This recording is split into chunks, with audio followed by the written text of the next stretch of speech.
Venez messieurs, mesdames, nous avons du poisson, il est frais. Nous avons El Pouillou ce matin qui nous a ramené une belle sardine. Vous voulez des sardines, monsieur? Monsieur, sardine? Non, vous avez quoi d'autre là? C'est quoi ce truc Alors ça c'est de la chavonne, ça se cuit tout doucement, c'est vraiment, c'est très sain comme poisson. Je veux dire, aucun truc rajouté dedans, hein. C'est vraiment pêché, c'est tout frais de ce matin. Oh non, celui-là, là, le gros, là, c'est quoi? Ça ressemble un peu à une carotte, mais sinon ça se mange bien, vous le faites à l'étouffer, un croûte de sel, un vrai délice. Ouais, non, mais c'est trop chiant, les croûtes de sel à faire, un truc plus simple à préparer. Alors là, si vous voulez, j'ai des petites hôtes. Les petites hôtes, ça se fait directement comme ça, à l'huile, avec un petit filet d'huile d'olive dessus, une petite persillade à l'ail, c'est parfait. Non, je veux du plus classique, quelque chose un peu moins original, quoi. Bon, c'est Stéphane, cherche-moi une Tipeee, s'il te plaît. Ah, voilà, Stéphane a trouvé le Tipeee, il s'est mis, il participe maintenant. Donc voilà, surtout n'hésitez pas, si vous voulez venir chez nous, on a tout ce qu'il faut. Carottes, il faut donner les sous sur Tipeee pour que ça marche. Stéphane, il l'a fait, du coup maintenant il participe, lui. Ok, bon, sur Tipeee, La Voix des Bulles, hein, c'est ça? La Voix des Bulles, c'est ça, c'est ça. La Voix des Bulles présente le One A Club, le podcast BD bimensuel qui finit les fonds de bouteille.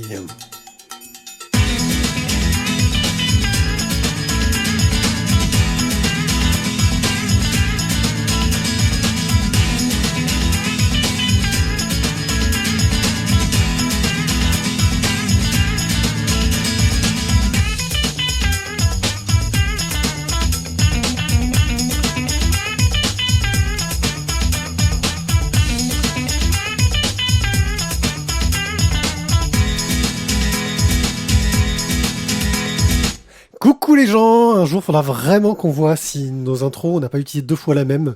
C'est une possibilité, tu vois. Faudrait que quelqu'un se lance dans une longue investigation des 169 intros de podcast pour voir si on s'est répété un jour.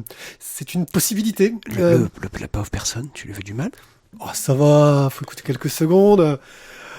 Thio est là pour m'accompagner et parler de bande dessinée avec moi. Salut Thio. Eh oui, I'm back, je suis de retour. Ouais, la grippe a voulu me tuer, mais ouais. J'ai survécu. C'est survécu, c'était Isaac qui t'avait refilé le virus. Ouais, et du coup, Isaac il le paye chèrement, parce que ce coup-ci c'est lui qui n'est pas là. Ah, tu l'as viré sauvagement, tu l'as pété, tu vois, en fait, on alterne, on a dit qu'on faisait 15 jours chez l'un, 15 jours chez l'autre. Ouais, les émissions intéressantes avec les invités c'est pour lui et les autres c'est pour toi, c'est ça, celle où il y a du travail, il faut lire des bouquins, c'est pour toi, quoi. Ouais, tu peux le dire comme ça, si tu veux. Ah non, mais il s'arrange bien, hein, le bougre. Et dans cette émission un peu spéciale, nous sommes dans la 169. Rappelez-vous, il y a 100 émissions, nous avons parlé de cul, beaucoup de cul, et toi, tu as décidé de ne pas aller aussi loin. Tu vas en parler seulement pour le online, avec des crowdfunding. Caliente.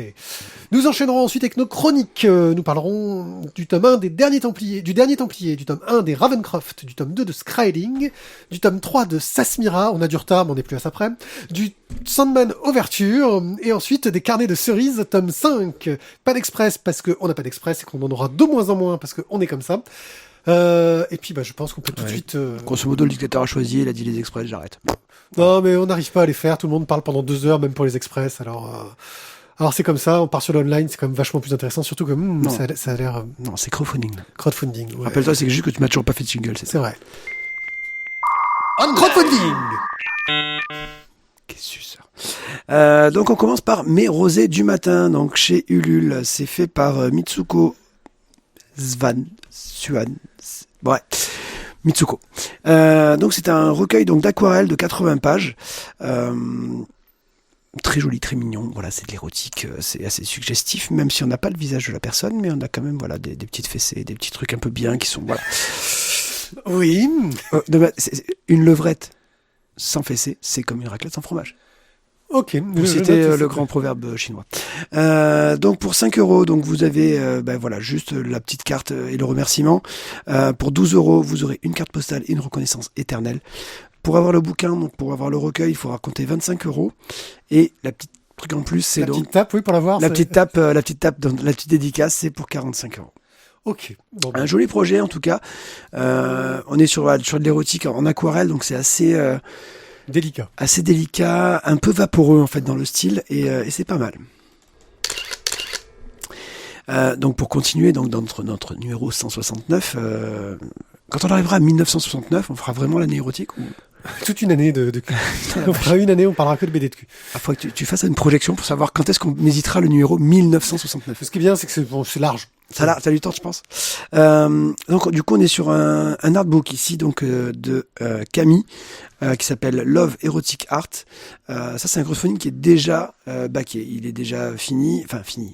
Il est déjà réussi. Donc, dans tous les cas, vous ne pouvez avoir désormais que du bonus. Un des premiers bonus pour l'objectif de 125%, c'est d'avoir 2 cartes postales. Pour 10 €, vous aurez le PDF directement dans votre petite mail, pardon. Pour 20 €, vous aurez le bouquin. Et si vous payez un peu plus, vous aurez même le carnet romantique hardcore. Voilà. Hardcore. Ouais, hardcore. Romantique hardcore. J'aime beaucoup. C'est le 35 et à 50, vous avez la petite dédicace qui fait bien. Donc là, on est beaucoup plus sur du crayonné, des crayonnés de buste ou de visage ou de partie de corps. Très différent du premier que je vous ai proposé avec les aquarelles, mais c'est vraiment du croquis en crayonné, en sanguine. C'est vraiment très très très chouette. Alors par contre, voilà, ne cherchez pas des femmes qui ont peu de forme. On est plutôt dans du serpillerie que dans du fil de fer, quoi. Voilà. Mais pas mal. Donc là, on est sur un livre qui va avoir donc 60 pages en format A5 couleur. Ça devrait être de la belle qualité. C'est bien tout ça, mais il n'y a pas beaucoup de BD dans ton sujet. Alors on va passer sur un auteur de BD pour le coup, même si... L'eau et la femme. Donc du coup là on est sur un livre d'art érotique donc de 96 pages, donc fait par Alex Varenne. Qui lui fait de la BD érotique, donc il y a un lien un peu plus, tu vois. Voilà, je veux pas dire que c'est tiré par les cheveux, ce truc, mais bon. Bon, là, du coup, lui, il est un petit peu plus, voilà, pour faire le lien entre l'eau et la femme à travers, donc, justement, l'histoire de l'art. Donc, on va avoir un bouquin qui va être un 24-32 en couleur, carré cousu, enfin, voilà, truc joli, 96 pages. Avec donc justement donc une évolution et il y a aussi je crois une exposition qui sera faite en lien à Paris, mais là du coup je n'ai pas les dates, je suis désolé, on est un petit peu ric-rac aujourd'hui, surtout au niveau d'internet pour moi. Donc pour 5 € vous aurez un joli fond d'écran, le tirage en couleur donc signé pour 25 €. Si vous voulez le bouquin c'est 30 € et pour 80 € vous aurez donc le bouquin dédicacé. De belles choses, voilà, là on est quand même sur c'est très différent des deux premiers, on est quand même plus sur comme tu disais, sur de la bande dessinée. Voilà. On passe donc à notre dernier crowdfunding. Donc là, je vous ai parlé donc forcément de fesses, d'érotisme, de sensualité, et donc voilà, quelque part quand on habite Marseille, l'érotisme, la sensualité, ça se passe dans les calanques, quoi. Et ouais, les petites criques sympas, un peu discrètes. Et puis voilà, et puis des fois il y a les festivals BD qui s'y déroulent. Les plages nudistes, les criques nudistes, donc voilà, des calanques et des bulles nudistes, c'est ça? C'est ça le thème? Non, c'est pas le thème de cette année. C'est pas le thème de cette année? Ah, d'accord. Bon, des calanques ça m'arrange, quelque part. Toi, tu dis ça, tu y seras pas, mais moi, ça m'arrange. Non, je fais mon voyage de noces, désolé, mon grand. Donc, des calanques et des bulles, donc le festival BD que nous suivons déjà depuis plusieurs années à Cage Business School, aura lieu donc les 28 et 29 avril cette année. Pour ses 20 ans. Pour ses 20 ans, avec en plus, voilà, plusieurs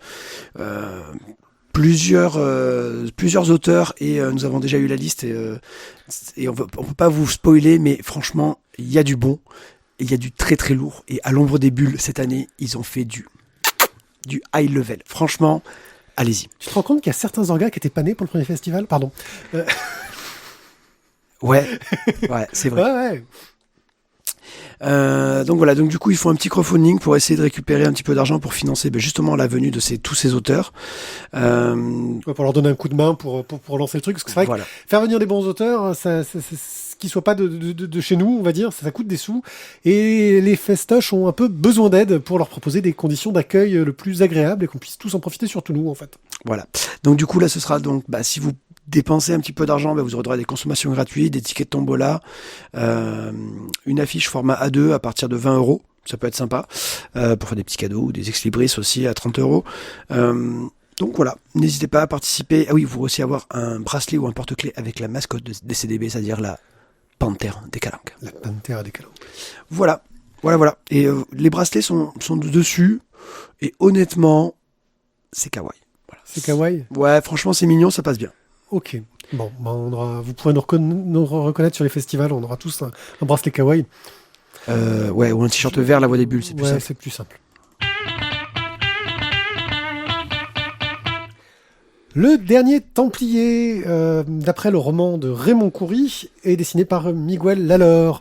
Le dernier Templier, la première fois que j'en ai entendu parler, c'était sur la bande-annonce de ce fantastique téléfilm, je crois, qui était passé sur TF1 ou un truc comme ça, où on voyait des gars, genre Templiers en cheval, qui rentraient dans le musée de New York et qui tranchaient des têtes. Et ça avait l'air fait comme un mauvais épisode des experts, pas les Las Vegas, non, des experts Manhattan. Des experts Miami, non, des experts Miami, pour te donner. Et franchement, ça donnait pas très envie. Et donc, quand Thio m'a amené cette bande dessinée, j'étais un peu curieux de ce que ça allait donner. Mais qu'est-ce que ça raconte? En gros, on apprend que les Templiers, il y a très longtemps, ont caché un mystère mystérieux. Un trésor. Un trésor. Genre, les Templiers auraient eu un trésor, tu vois. On en a jamais entendu parler. Et donc... ce qui se passe, c'est qu'à notre époque, pendant une exposition, d'un coup, des mecs habillés en Templiers arrivent et volent plein de ces trésors là-dedans. Et on a une archéologue qui se retrouve très vite à brancher le jeune flic qui gère sur l'affaire. Il est open quand même, hein. Oui, c'est du branchage commun. Du branchage commun. Du branchage en commun. Ouais, ça veut dire quoi? Ils ont les broches qui se coordonnent, ouais, ça, tu veux dire? Ouais, qui s'accrochent. C'est super. Voilà, bref. Classe, bravo. Tizak est dans ton corps, en fait. Ouh, c'est douloureux. Et donc, ils vont commencer à essayer de comprendre pourquoi ils ont volé un truc en particulier qui est un encodeur. Bon, voilà, je vous ai bien résumé le début. Clairement, on est dans une sorte de Dan Brown, parce qu'il fallait aller un peu sur le fil de Dan Brown, hein, Da Vinci Code dans l'idée. Le grand mystère du passé qu'on a tous oublié, des enquêteurs malins, beaux, etc. Ça se lit très bien, ça passe très très vite. Non, franchement, c'est bien. On a bien envie de savoir ce qui se passe quand même. On veut connaître la réponse du mystère parce que c'est bien écrit, c'est bien foutu. On a un dessin réaliste quelconque. Ça fait l'affaire. Les personnages sont bien caractérisés. J'ai quand même été agréablement surpris par la qualité de la narration. Je trouve qu'il y a une façon de raconter, de mouvement, dans la narration qui marche très très bien, même si je suis pas très très fan du dessin, que je trouve un peu, ouais, ce que je disais, quelconque. Mais c'est très très bien raconté. Voilà, on est dans de la série B. C'est sympa, mais c'est pas... Bah. À toi. Bon, alors donc je dois raconter la petite histoire de pourquoi ouais, faut que je le dise en fait. Bon, donc voilà, quand vous avez un site qui référence en fait votre collection de bandes dessinées, vous pouvez mettre des bandes dessinées dans les trucs à acheter, les trucs achats peut-être futurs, et en fait voilà, vous faites des fois une sorte de course, vous cliquez sur le truc, ouais, ça peut-être un jour, tu vois. Peut-être lecture possible, mais c'était du possible. Malheureusement, des personnes bien intentionnées ont justement lu cette liste et en fait ont pris ce qu'il y avait dedans, quoi. Sauf que ce qu'il y avait dedans, ça pique un peu, quoi. Et donc le dernier Templier, voilà. Donc c'est une sorte de liste honteuse qui du coup a été très très sérieusement mise à jour très récemment. Elle est totalement vide désormais. Ou alors j'ai laissé vraiment que des trucs que je ne voulais vraiment en achat futur et pas des trucs possibles.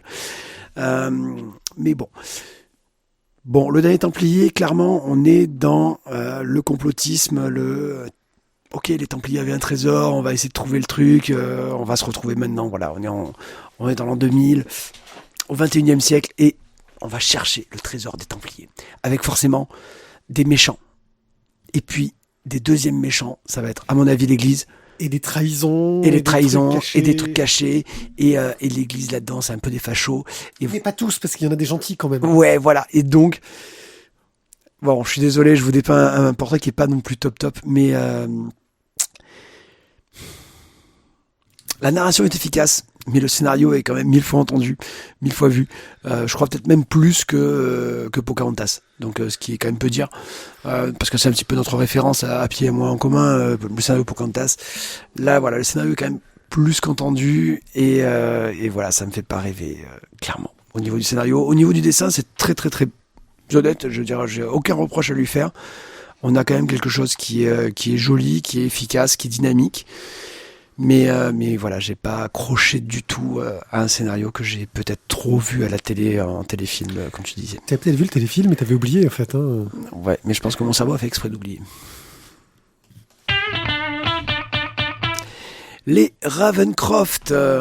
Ravencroft, on est dans la bande dessinée italienne par Cali et Brancati. Enfin, j'imagine qu'ils sont italiens, hein, parce que quand tu remercies Giuseppe, ton père, que ta mère, que c'est Anna Maria, que Francesca, c'est ta femme, que tu t'appelles David et Cali, que ton dessinateur s'appelle, ta dessinatrice s'appelle Valentina Brancati et le coloriste Fabio Mancini.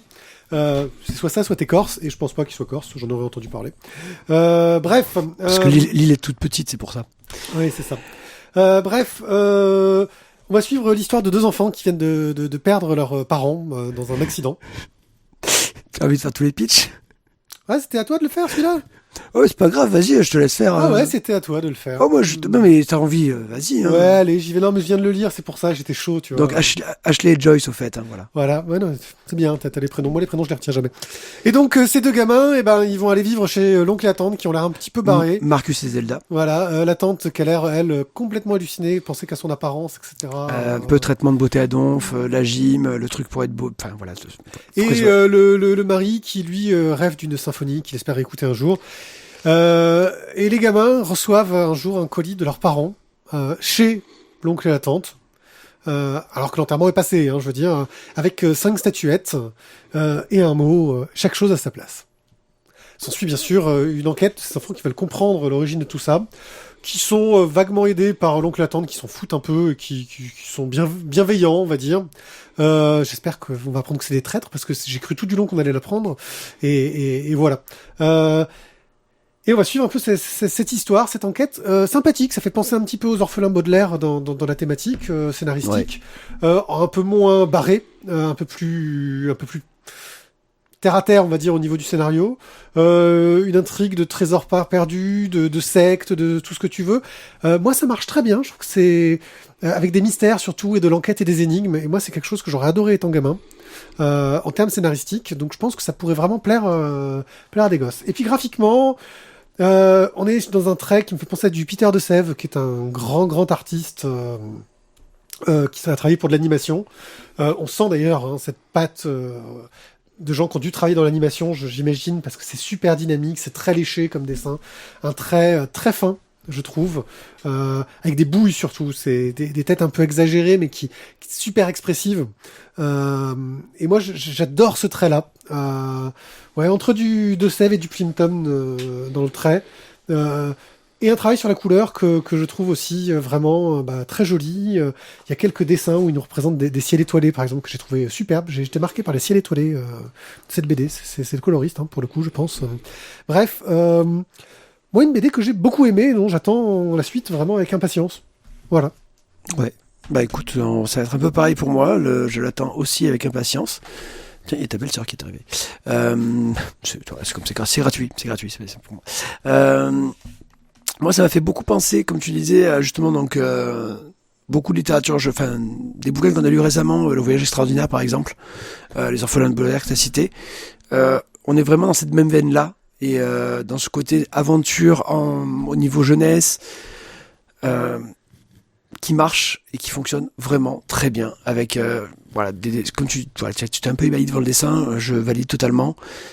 C'est très joli, ils ont vraiment des bonnes bouilles, tous les personnages, qu'on parte du flic en passant par l'oncle et la tante, l'oncle qui est là mais complètement Marcus, qui est là complètement starbé quoi, pianiste raté avec sa symphonie qu'il a oublié dans le sommeil, qu'il cherche depuis des années, et ce bon petit roman d'aventure, cette belle petite enquête qu'ils sont en train de mener petit à petit, comme des grands, en ayant justement qu'un monde eux de petits quoi. Et non, c'est vraiment bien, vraiment sympa, une bonne lecture. J'attends la suite, comme tu dis. Bon, allez, c'est chez Kramiek. Voilà. C'est un peu pas un éditeur qu'on fait récemment, qu'on fait souvent. Qu'on fait souvent, non. Je sais même pas si on l'a déjà fait un jour. Bon. Je te laisse continuer les pitchs. Hein. Bah ouais, vu que j'y suis. Skrading, le tome 2. J'ai lu le tome 1 il y a très longtemps, donc le pitch va être un peu galère. On est dans une sorte de monde parallèle, une dystopie où c'est une dictature qui a gagné. Et on va suivre en gros un chien de guerre, un combattant qui s'appelle Kostler et qui doit apprendre, qui est censé être un sous-homme, quoi, mais qui va rentrer dans l'unité des Skrulling, qui est en gros une unité censément être l'élite. Qui est l'élite, qui est l'élite de la propagande, quoi. Oui, surtout de la propagande en fait, mais Oui, qui non, est mais- présentée pour les gens comme une élite. C'est un peu les forces spéciales et forcément on fait des vidéos sur eux, sur leurs actions. Mais on se rend compte que très vite, les combats, ils les font pas vraiment, que c'est tout mis en scène, etc. Et bien entendu, Kostler, qui est censé être vraiment très balèze, lui aimerait, on sent qu'il fomente une sorte de rébellion, et il va suivre en parallèle tous les complots qu'il y a en interne, parce que bien entendu, dans cette dictature, tout le monde essaye de se faire des coups vaches en douce dans tous les sens. On a des révoltes, on a un peu de tout. Hein. Ça va être les révolutionnaires qui veulent détruire le pouvoir en place qui veut continuer sa propagande, les pouvoirs, on va dire, internes à cette dictature qui, justement, essaye aussi de récupérer le pouvoir. On sait, voilà, des coups d'État. Un scénario quand même qui est assez complexe, mais qui permet quand même, je trouve, une densité scénaristique qui est quand même vraiment intéressante. Graphiquement, c'est assez particulier, le dessin. Ça marche mieux en illustration qu'en BD, je trouve. C'est-à-dire que c'est très joli, mais ça manque de mouvement, quoi. C'est un peu statique dans le trait. Ça manque de mouvement, mais finalement, je trouve que ça passe vraiment. Enfin, le scénario, je dirais, permet de passer au-delà de ça. Et finalement, comme tu dis, c'est vraiment plus de l'illustration qui te permet, voilà, de t'imprégner dans le monde et finalement de beaucoup laisser de place à ton imaginaire quand tu le lis. Voilà. Moi, c'est pour ça que je te disais que pour moi, le dessin est particulier. Il n'est pas mauvais, clairement non. Je veux dire, c'est de la très belle illustration, mais c'est vrai que ça, je pense, ça peut vraiment décontenancer et rebuter certains. Mais ça fait une belle illustration de l'histoire. Du coup, les deux matchent bien ensemble, je trouve. Oui, non, ça matche bien. Après, voilà, pour moi, c'est un peu trop, j'ai envie de dire presque un peu trop riche. On se perd un peu, surtout que j'avais pas lu le tome 1, j'ai lu le tome 1 il y a longtemps. Ça manque un peu de résumé, j'ai envie de dire au départ, en fait. C'est un peu le classique, surtout que c'est du pavé, quoi. C'est nous qui avons mis du temps à dire la suite aussi, hein. En fait, j'achète les tomes un par an, donc forcément. Oui, voilà, donc, et voilà, j'ai trouvé que c'était efficace, ça marche bien, il y a beaucoup de bonnes idées sur cette représentation de cette dictature. On sait pas trop où ça va aller, j'ai peur que ce soit très noir de toute façon dans la conclusion, qui sera dans le tome 3, hein, il me semble. Oui, c'est une histoire finie. Donc voilà, c'est sympathique, mais j'ai un peu du mal en fait, sur pas mal de points. Voilà, toi tu accroches vraiment j'accroche, non, je trouve que l'idée de départ était très intéressante et voilà, se retrouver avec la Team Skrulling qui est en fait une sorte de c'est des forces spéciales fantoches, quoi, qui sont juste l'outil de la propagande. Bon, mais te replonge clairement, on va dire, dans l'Allemagne nazie, hein, mais voilà, je trouve c'est intéressant d'avoir justement ce côté-là, tout est factice, tout est faux. Et au niveau du scénario, voilà, ça me plaît. Et comme je dis, finalement, je passe sur l'illustration qui fait vraiment le lien entre les deux et qui fait bien. Par contre, je suis totalement d'accord avec toi. Le dessin manque vraiment de dynamisme et de mouvement, mais ça matche bien. Ça fonctionne très bien. Et moi, j'attends bien le tome 3 quand même. Voilà. Je pense que c'est une bon petit triptyque. Voilà. Sasmira, le tome 3, longtemps attendu, moins que le tome 2. Je crois qu'il y a eu 15 ans entre le tome 1 et le tome 2. Et ouais. On a eu attendu que 3 ou 4 ans, je crois, entre 2 et 3. Et nous, on a attendu seulement 2 ans pour le chroniquer. Il est sorti il n'y a pas si longtemps que ça. Oh. T'as vu, on est presque à l'heure. Ouais. Ah ouais, c'est clair. Non, enfin, on fait payer l'auteur, c'est tout. On fait le pitch, là, pour le coup. Voilà, allez, je te rattrape, toi. Ah ouais, c'est sympa, surtout que celui-là, je l'avais pas prévu. Si, c'était toi qui étais coché. Ah ok, ok, bon, là, je t'avoue que je suis quand même... Alors, on était fin du XXe siècle avec, dans les premiers tomes, on va se retrouver ensuite à se déplacer, il me semble, un petit peu dans le temps. Hein, on est d'accord, c'est ça, Stanislas, notre Oui, on héros, est début 19e, là. voilà, qui donc va donc tomber amoureux d'une femme, mais ensuite on va avoir une aventure un peu fantastique avec une déesse égyptienne qui va avoir des pouvoirs. Je t'avoue que c'est très très loin pour moi. Hein. Je suis complètement largué. Bah attends, je vais prendre le pitch de mon point de vue parce que je t'avoue que quelqu'un qui prendrait en cours de route serait aussi largué que moi. Bon, en gros, moi je me souvenais pas du tout des 2 premiers tomes. On apprend juste que Stanislas était obsédé par l'histoire de Sasmira, une vieille égyptienne, etc. Et là, il est avec Bertie, une femme qu'il aime, dans début 19e. J'ai appris au milieu du tome qui venait d'une époque contemporaine, parce que j'avais oublié. Et il est avec une vieille dame qui connaît cette Sasmira, cette femme qui avait obsédé Stanislas pendant des années. Et qui raconte toute l'histoire de Sasmira, de ses origines égyptiennes, comment elle est devenue cette femme immortelle, sachant que le secret de son immortalité n'est toujours pas connu. Et Stanislas va essayer de faire ça tout en gérant un phénomène étrange. Bertie, la femme qu'il aime, elle semble vieillir de façon accélérée. Et ça l'intrigue beaucoup. Et Sasmira n'a apparemment qu'un seul objectif, c'est séduire Stanislas, mais Stanislas ne veut pas, car il ne veut pas trahir la femme qu'il aime. Ben voilà, tu vas y arriver. Ça, c'est le résumé du tome 3, mais je me souviens pas du tout des premiers tomes, donc... Mais c'est très lisible, en fait, hein, même sans les premiers tomes. Bon, tu découvres des surprises en cours de route. Ah, ils viennent du présent, en fait. Je savais pas. Enfin, du présent de quand le premier tome est sorti. Donc du siècle dernier. Voilà. Voilà. Bon, c'est bien écrit. J'aime bien le dessin. Je trouve que j'aime beaucoup le dessin, en fait. C'est très élégant. Dans les portraits de femmes, j'ai un petit peu pensé à François Moretti à certains moments. Sur certains traits, sur les gros plans de portraits de femmes, de Bertie notamment, avec les costumes, tout ça. Ça m'a un peu fait penser à ça. On n'est pas dans un trait aussi riche que celui de François Moretti. On est sur quelque chose de beaucoup plus léger, avec moins de détails, je dirais, moins de petits traits. Et l'histoire est intéressante. Maintenant, c'est toujours le problème, c'est que c'était censé être la suite d'un truc que tout le monde a trouvé génial, sauf que comme j'avais complètement oublié le truc génial, je sais même pas si je l'ai lu en fait, j'en suis arrivé là. J'étais un peu perdu, et ouais, c'est bien quoi, mais je sais pas trop où j'en étais dans Sasmira quoi. Malheureusement, je dirais pareil que toi, c'est... Il y a 15 ans, presque 20 ans maintenant, quand j'ai lu le premier tome, j'avais trouvé ça absolument génial.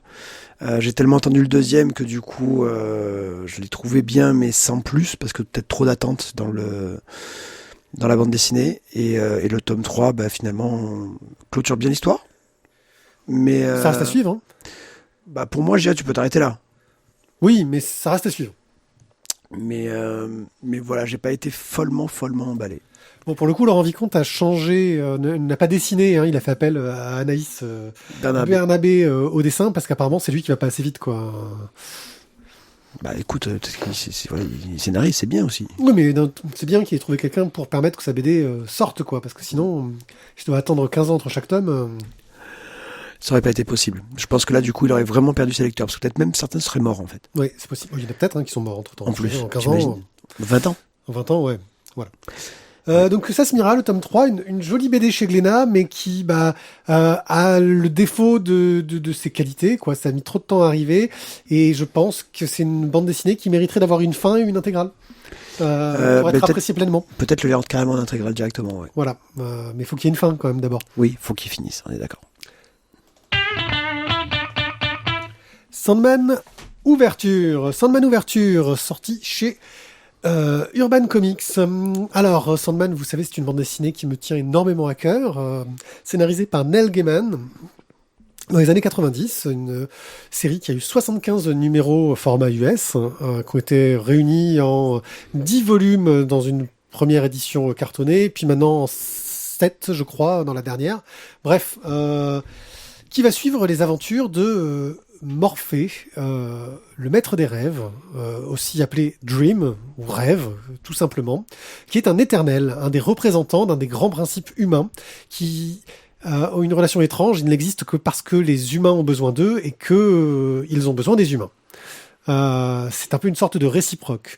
Les éternels ont tous un nom qui commence par D, c'est la petite trouvaille en anglais, parce que ça marche moins bien en français. Petite trouvaille originale. Nous avons donc Destiny, Death, Dream, Delirium, Despair et Desire et un des frères disparus.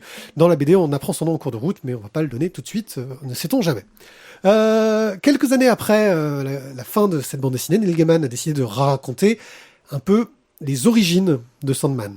Car dans la série principale, ça commence, Sandman est affaibli, et a été emprisonné pendant des années par des occultistes anglais qui voulaient emprisonner la mort et qui sont un peu plantés dans leur formule. Et ça commence par Sandman qui se libère, et dans les premiers tomes, il va essayer de retrouver son pouvoir pour réparer le rêve qui est un peu tombé en vrille. Étonnamment, tu sais, cette époque où il y a eu 2 guerres mondiales. Quelle coïncidence. Ouais. Et donc là, on va un peu revenir aux origines, et ça va nous expliquer comment Sandman s'est retrouvé dans cette situation et comment il est arrivé à se retrouver emprisonné. Qu'est-ce qui l'a affaibli? Le dessin est signé J.H. Williams, ce qui tout de suite va un peu changer par rapport aux autres histoires, c'est que Sandman a toujours eu beaucoup de dessinateurs différents, parce que au début, je pense que Neil Gaiman n'avait pas non plus trop le choix, parce qu'il n'avait pas le succès qu'il avait. Vers les derniers tomes de Sandman, ça devient un peu plus carré, on va dire. On a des auteurs qui arrivent à rester sur un arc complet au niveau du dessin. Et alors, avant de parler du scénario, on va parler du travail de J.H. Williams, qui est merveilleux. Ce mec a un talent exceptionnel à mon goût. Il a une mise en page qui part dans tous les sens, mais qui colle tellement bien au récit, hein, un peu fantasmatique, un peu onirique. Il sait être carré dans des passages un peu terre à terre, et puis nous faire naviguer d'un endroit à l'autre en faisant une planche en forme de crâne. On va se naviguer entre les cases, en changeant son style graphique en fonction de ce qu'il veut raconter. À un moment donné, on a Sandman qui rencontre plusieurs versions de lui-même, car il faut savoir que l'apparence de Sandman est changeante, car il apparaît aux gens tel qu'il l'imagine. Et que chaque on va dire, ensemble de créatures a son propre Sandman. Sandman, voilà, oui. Parce qu'il y a donc forcément le Sandman du rêve, enfin des chats, le Sandman de tous les peuples, on va dire, de toutes les réalités qui peuvent exister du multivers, quoi. Et donc, il s'amusait à changer son style graphique de façon très très variée, quoi, en fonction de ses représentations. On est vraiment sur un dessin, des couleurs qui sont, pour moi, exceptionnelles. C'est du must. Après, le problème du scénario, c'est que quand on va raconter les origines d'un personnage plus de 10 ans après l'histoire de la fin de ce personnage, c'est un peu compliqué, et cette BD est tellement bourrée de clins d'œil que je ne sais pas trop si ça peut être apprécié par quelqu'un qui n'a pas lu la bande dessinée. Avec là, de prime abord, je dirais oui, parce que on est quand même sur une histoire et une intrigue qui reste assez, qui se tient en elle-même, mais qui a beaucoup de références. De plus, certains mystères sont révélés. Le frère disparu, son nom est donné dans cette BD-là, alors que c'est une découverte, vraiment, dans le... Voilà. Je pense qu'on peut la dire un peu au début ou à la fin. Moi, j'aurais tendance à préférer à la fin, parce que c'est ce que j'ai fait. C'est-à-dire qu'en gros, on pourrait le lire au début, avoir des intrigues, des mystères qu'on a envie... Et on a la réponse qui arrive après, dans la série régulière Sandman. Ça marche pas mal là-dessus, et puis dans l'autre sens... Mais voilà, il y a ce côté-là. Maintenant, au-delà de cette difficulté de compréhension, de ces clins d'œil qu'on ne capte pas forcément, je trouve qu'il y a une narration qui est fluide, qui est belle, et qui surtout met fourmillante d'idées magistrales, magiques, sur ce que représente le rêve. Le rêve qui représente aussi l'espoir, qui représente les histoires, les contes, car ça fait partie du domaine des rêves, tout ça. Et moi, c'est quelque chose qui me parle beaucoup, et c'est une bande dessinée que j'ai vraiment énormément adorée. C'est pour ça que je laisse la parole maintenant à Thio pour un peu. Ouais, vas-y. Excuse-moi, je viens de poser mon pavé. Débrouille-toi avec ça. T'es peut-être pas d'accord. Je suis pas d'accord déjà sur un truc, c'est quand tu dis que c'est lisible par tous. Le problème de Sandman, c'est que c'est quand même des aventures et des histoires qui sont quand même très dense, un peu barré quand même par moments, très très obscur dans certains raisonnements et dans certaines explications du monde, parce qu'on est sur un univers quand même qui est assez fantastique, magique, fantasmagorique. Voilà, c'est c'est pas non plus aisé au niveau de la compréhension. Et quand tu lis Sandman Ouverture, je pense, c'est que tu ne sais pas ce que sont les Éternels et que tu ne connais pas, on va dire, le rôle de chacun, pourquoi, ce qui fait quoi. Ouf, ça doit être chaud, patate à lire. Voilà, clairement, et à mon avis, ça va même être quand même assez dur de rentrer dedans. Même si graphiquement, comme tu l'as dit, c'est quand même très joli et c'est, il y a aussi là du coup un gros avantage, c'est qu'on a une belle unité au niveau du dessin et pas 50 styles différents dans le même bouquin. Sur les derniers tomes, c'est déjà arrivé, c'était justifié. Parfois, c'était justifié. Mais c'est vrai qu'au début, voilà, même si là, en l'occurrence, on a aussi des styles différents, mais pour des bonnes raisons. Voilà, dans l'histoire. Mais voilà, c'est quand même, je trouve, une lecture qui n'est pas aisée du tout, cette ouverture. Après, ce que ça amène au niveau de l'histoire, j'ai trouvé ça très intéressant parce que c'est pas un côté de Sandman qu'on a eu l'habitude de voir. Le côté, bon, sans spoiler, je pense, on peut dire voilà, Sandman a fait une boulette et il faut qu'il la répare. Ce côté-là, on le sait pas, enfin, on le voit quasiment pas, je trouve, avant. Le côté les Éternels font des erreurs et doivent en assumer les conséquences, alors qu'en fait, justement, comme ils sont éternels, d'habitude. On le voit un peu dans la BD Sandman, parce que l'histoire du vortex, il fait référence. En fait, voilà, il a créé un vortex, c'est une sorte d'incongruité du rêve. Et dans la BD Sandman, on a une histoire de vortex, sauf qu'on voit cette création qui se fait dans un des arcs narratifs, et il dit ça m'est déjà arrivé. Oui, mais c'est tout. Voilà. Là, on le sait. Voilà. Plein de choses quand même intéressantes, plein de choses agréables à lire, moi clairement. Je me suis bien replongé dans l'univers de Sandman, qui est quand même, comme je te disais, quelque chose qui est très dense et vraiment barré, quoi. Mais, et puis voilà, comme il y a aussi le petit plaisir de retrouver les personnages qu'on aime, Death, Destiny, Delirium. Le Corinthien aussi, voilà, enfin bon, c'est quand même assez...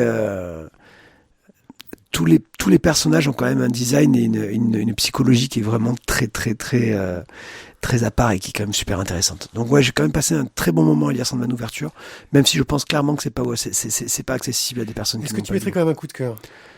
Ben non, parce que c'est juste pour te faire chier. Voilà, non, je voulais savoir si t'allais me faire chier ou pas. Moi, je l'aurais mis, clairement, mais c'est... Non, je le mettrais pas, comme tu disais, parce que c'est vraiment pas accessible à des personnes. C'est pas accessible à tout le monde, quoi. Je pense qu'il faut connaître un petit peu l'histoire de Sandman. Tu peux pas commencer par là. Est-ce que, pour le coup, ça serait une bonne conclusion de série qui mériterait un coup de cœur? Le gars qui essaye de... tu es un peu forceur, là? Non. Non. Parce que même si ça venait après, non, voilà. Non, j'ai pas vu. La série Sandman se suffisait en elle-même, on va dire. Ouais, mais bon, après, c'est cool aussi que ton auteur essaie de te replonger un peu dedans, quoi. De retrouver ces personnages, oui, qu'on a. Et puis surtout, de pas le faire...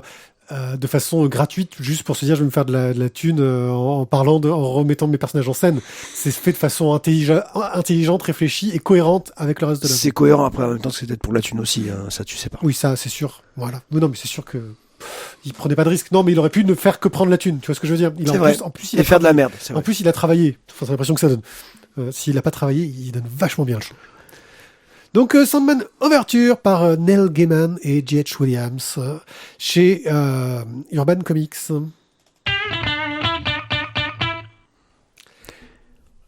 Les carnets de cerises, le tome 5, Thio. Ouais. Qu'est-ce que ça raconte? Ben là, donc on est déjà on va quand même présenter les auteurs. Donc Joël Chamblin donc au scénario et Aurélie Néré donc au dessin. Donc qui est Cerise? Donc Cerise est une fille, une adolescente désormais. Parce que ça fait, dans le premier tome, elle est pré-ado. Là, elle est ado, ça y est. Une ado, voilà, qui en fait a pris l'habitude d'écrire de tout ce qu'elle fait dans un carnet où elle dessine, où elle raconte toute sa vie. Carnet, donc on feuillette en partie dans chaque bande dessinée. Et qui a pris l'habitude justement d'essayer de résoudre les problèmes et d'enquêter sur des mystères qui lui sont proposés ou des choses qu'elle n'a pas comprises, voilà. Et on l'a déjà suivi donc sur plusieurs scénarios, donc 4 en l'occurrence, et au fur et à mesure on a de ces enquêtes, on a vu justement que la relation avec sa mère était compliquée et elle évoluait difficilement. Depuis la disparition de son père. Parce que son père, voilà, a disparu avant le premier tome. Il a eu un gros souci, donc. C'est un souci définitif. Un souci définitif. Avant le premier tome. Et donc, cette relation, on va dire, s'est construite sur les 4 premiers tomes. Et là, dans le 5, on va avoir vraiment, on va dire l'aboutissement de ce voyage entre la mère et la fille. Il y a un côté qui est bien dit dans le truc, c'est que chaque bouquin, roman, parlait du mystère d'un personnage qui était résolu en cours de route. Et là, le mystère du personnage qui va être résolu, c'est le mystère de Cerise. Le mystère du père. Oui, mais de Cerise. Pourquoi est-ce qu'il y a pourquoi elle a eu ce comportement? Et parce que du coup, on va replonger dans l'enfance de Cerise, parce que ça remonte à loin, à sa toute petite enfance. Et ça remonte donc de là jusqu'à aujourd'hui. Donc en fait, on va revoir toutes les étapes de sa vie et on va se réexpliquer certaines phases qu'on a eues entre les bouquins. Et enfin, grosso modo, voilà, en fait, ce bouquin va mettre, on va dire, la lumière sur des passages qui étaient manquants entre les précédents tomes. Qui étaient manquants... ou dit, ou enfin, qui étaient pas suggérés, quoi. Qui étaient pas manquants pour comprendre les tomes précédents, mais qui étaient des petites zones d'ombre, on va dire. Et moi, ce que je trouvais magique, c'est que c'est fait par un dialogue entre la mère et la fille, qui dialogue via ce carnet. Ouais. Parce que à la fin du tome précédent, on sent qu'il s'est passé quelque chose de fort, qui fait qu'il est temps que la mère et la fille se parlent. Parce que ça peut plus tenir et que sinon ça va exploser. Et c'est ce qui se passe dans cet album-là. Et voilà. Bon, graphiquement on en parle et après je clôture. Voilà. Graphiquement, c'est toujours au top, quoi. J'ai rien à dire. C'était déjà excellent dans les 4 premiers tomes. Ça l'est juste davantage encore aujourd'hui. Un dessin très très doux, parfois un peu trop, je dirais. C'est le seul reproche qu'on pourrait faire. Tu vois, ouais, un peu trop vaporeux, mais beau, quoi. C'est beau. Voilà. Et surtout, c'est que ça se prête complètement au ton de l'histoire. Clairement, ça fonctionnait très bien sur les 4 premiers tomes, et là sur le dernier, où on est vraiment dans l'émotion, dans quelque chose qui va un peu vous secouer, quoi. Dans la conclusion, surtout. Et c'est un peu ça. Tu te quittes, quoi. Tu quittes une bonne copine, finalement. Disons que les 4 premiers tomes pouvaient se lire indépendamment. Celui-là, on peut pas le lire sans avoir lu les 4 précédents. Tu vois ce que je veux dire? Ah oui, c'est clair. Scénaristiquement, c'est ce que je disais dans le dernier One Day Club, sur Joris Chamblin. Il sait capter les relations parents-enfants. Il sait capter ces sentiments que peuvent avoir les jeunes. Je sais pas, il doit avoir une formation de psychologue jeunesse ou j'en sais rien. Psychologue jeunesse. Moi, je suis comme ça. Pédopsie, c'est ça qu'on dit. Ouais, c'était ça. Mais ouais, je suis pas spécialiste de ce genre de choses. Au psy scolaire aussi, voilà. Peut-être un peu plus. Mais... Ouais. Bref, et c'est touchant. Il m'a mis la larmichette plusieurs fois et que ce soit de tristesse ou de joie, les deux. Parce qu'au niveau du scénario, il a vraiment, comme tu dis, a très très bien manié les émotions. Et au niveau du dessin, on a beaucoup de justesse sur celui-ci qui te permet d'arriver justement voilà, à ce moment-là, et il faut que tu aies cette émotion-là. Paf, le dessin va parfaitement avec. À ce moment-là, il faut que tu sois comme ça. Paf, le dessin va parfaitement avec. Honnêtement, je trouve c'est rempli de justesse de bout en bout. Non, voilà. Moi, je trouve vraiment ce bouquin superbe. Je saluerais un peu, directeur de collection, Barbara Canepa, qui sait trouver des choses précieuses, un peu cachées et perdues. Donc, un très très bel ouvrage. Voilà, je suis fan de cette série. Je la volerai un jour. Non, je la rachèterai pour ma fille plus tard. T'auras un intégral. Voilà, je la rachèterai pour ma fille plus tard. Carnet de cerises, c'est une très très très belle fin pour une série. Voilà. J'espère qu'il n'y aura pas de suite, en fait. Tellement c'est une belle fin pour une série. C'est ça. C'est que, a priori, oui, il n'y aura pas de fin.